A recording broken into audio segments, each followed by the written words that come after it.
This line says a cash machine paid out $200. This one says the bank never moved a cent. Both are true. So where's the money? To answer that, you have to see what actually happens the moment you take cash out. Let's rewind. You walk up to an ATM and take out $200. It feels instant. But in that instant, at least 4 different institutions have to agree on something that hasn't happened yet. This is exactly what happens inside that transaction, from someone who reconciles them for a living.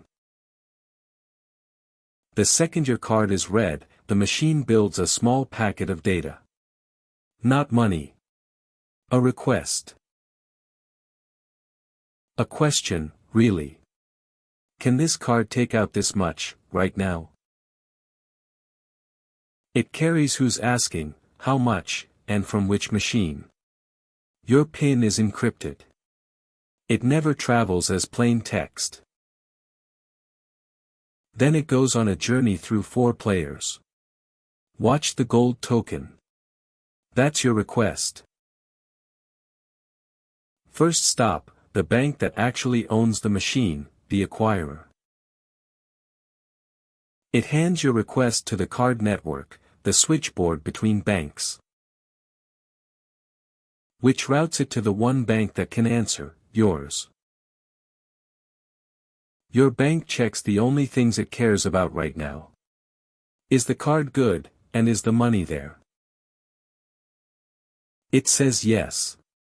But read this carefully. It doesn't take the money. It places a hold. All of that, there and back, in under 2 seconds. The instant it hears yes, the machine counts and releases real cash. So the cash is physically gone. But in your account, nothing has actually moved. Hold on to that gap. Everything interesting happens inside it, including the mystery we opened with. Because the real money doesn't move at the machine. It moves later, in bulk. Overnight, every transaction from the day gets bundled into a settlement batch. The actual funds change hands the next business day. In the business, we call it T+1. Your bank pays the network. The network pays the bank that owns the ATM. That's the money actually moving. Only now does that pending hold become a real, settled debit. So one withdrawal is really 2 events. Authorization, instantly. And settlement, a day later. Which brings us back to that unmatched line. And the question almost nobody asks.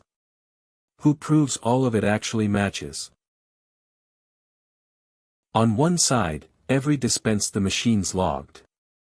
On the other, every debit that actually settled.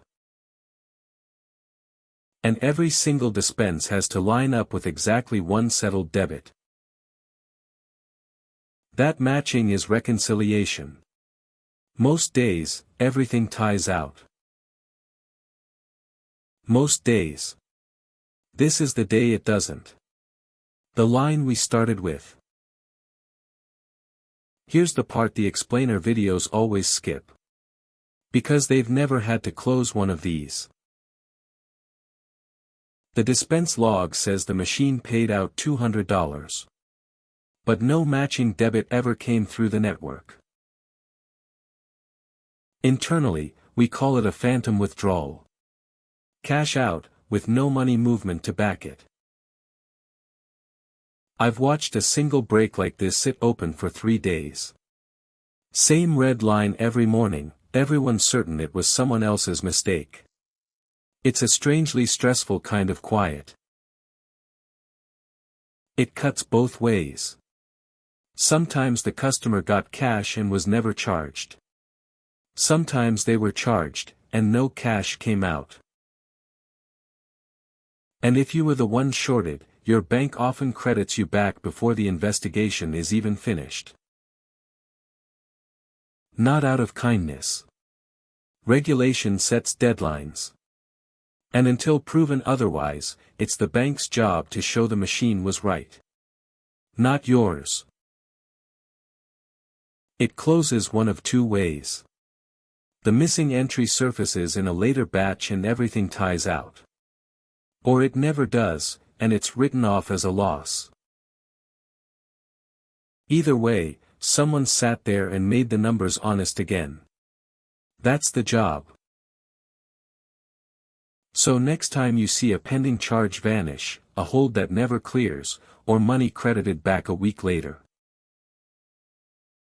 none of it is random. You're watching authorization, settlement, and reconciliation do their jobs. It really does feel instant. Now you know how much has to agree for that to be true. 1. Withdrawal.